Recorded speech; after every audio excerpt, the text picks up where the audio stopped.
श्री गणेशाय नमः. भवकानन वैश्वानरा अज्ञानतम छेदका भास्करा पूर्णसाक्षी परात्परा भक्ता खरा सदय तू. गंगाजळ जैसे निर्मळ तैसे तुझे मन कोमल. तुझसी स्तविता प्रेमळ सत्वर त्या ते पावसी. विशेष गंगाजळाहून आपुले असे महिमान. पाप तापांनी दैन्य तुमच्या स्मरणे निवारती.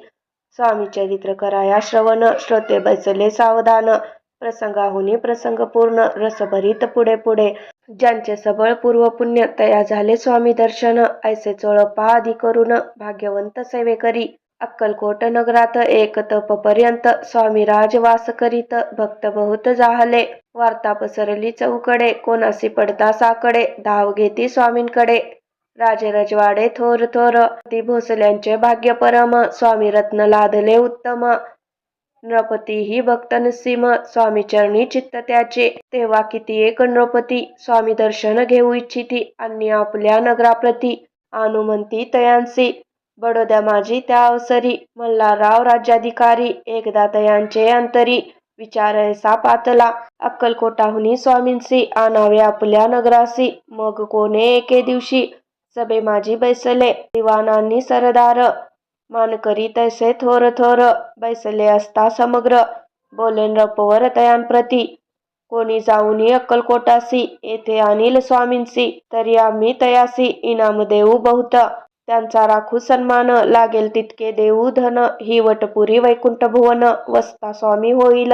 कार्य जाणूनी कठीण कोणी न बोलती वचन. कोणा एका लागून गोष्ट मान्य करवेना.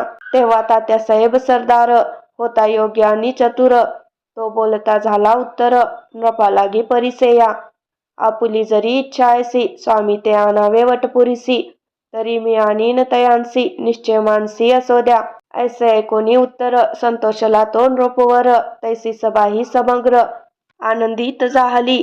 संजीवनी विद्या साधाया करिता शुक्राजवळी कच जाता. देवी सन्मानिला होता बहुत आनंदे करोनी. नृपतीसह सकळ जने त्या परी तात्यासी सन्माने. गौरवोनी मधुर वचने यशस्वी हो म्हणती तया. बहुत धन देती नृपती सेवक दिदले सांगाती. जावया अक्कलकोटाप्रती आज्ञा दिली तात्या ते. तात्यासाहेब निघाले सत्वर अक्कलकोटी आले. नगर पाहुनी संतोषले जे केवळ वैकुंठ. पाहुनी स्वामींची दिव्य मूर्ती आनंदित झाले चित्ती. तेथील जनांची पाहुनी भक्ती धन्य म्हणती तया ते. अक्कलकोटाचे नृपती स्वामी चरणी त्यांची भक्ती. राजघराण्यातील युवती त्याही करीती स्वामी सेवा. आणि सर्व नागरिक तेही झाले स्वामी सेवक. त्यात वरिष्ठ चोळप्पादिक सेवेकरी निस्सीम. ऐसे पाहुनी तात्यांसी विचार पडला मानसी. या नगरातुनी स्वामींसी कैसे नेऊ आपण. अक्कलकोटाचे सकल जन स्वामी भक्त झाले पूर्ण. स्वामींचेही मन रमून गेले असे त्या ठाई. प्रयत्नांती परमेश्वर प्रयत्ने कार्य होय सत्वर. लढवोनी युक्ती थोर कार्य आपण साधावे. असा मनी विचार करोनी कार्य आरंभिले तात्यांनी. संतुष्ट राहावे सेवकजनी ऐसे सदा करीताती. करोनी नाना पक्वाने करीती ब्राह्मण भोजने. दिदिली बहुसाल दाने याचक धने तृप्त केले. स्वामींची या पूजेप्रती नाना द्रव्य समर्पिती. जेणे सेवेकरी संतुष्ट होती ऐसे करीती सर्वदा. प्रसन्न व्हावे भक्तवत्सल्य कार्य साधावे आपुले.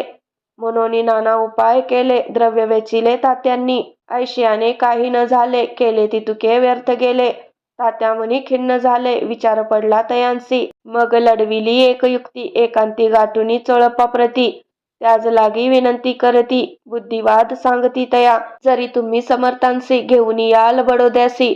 मग मल्हारराव आदरेसी इनाम देतील तुम्हा ते. मान राहील दरबारी आणि देतील जहागिरी. ऐसे नाना प्रकारी चोळप्पासी सांगितले. द्रव्येन सर्व वशा चोळप्पासी लागली आशा. तयाच्या अंतरी भरवसा जहागिरीचा बहुसाल.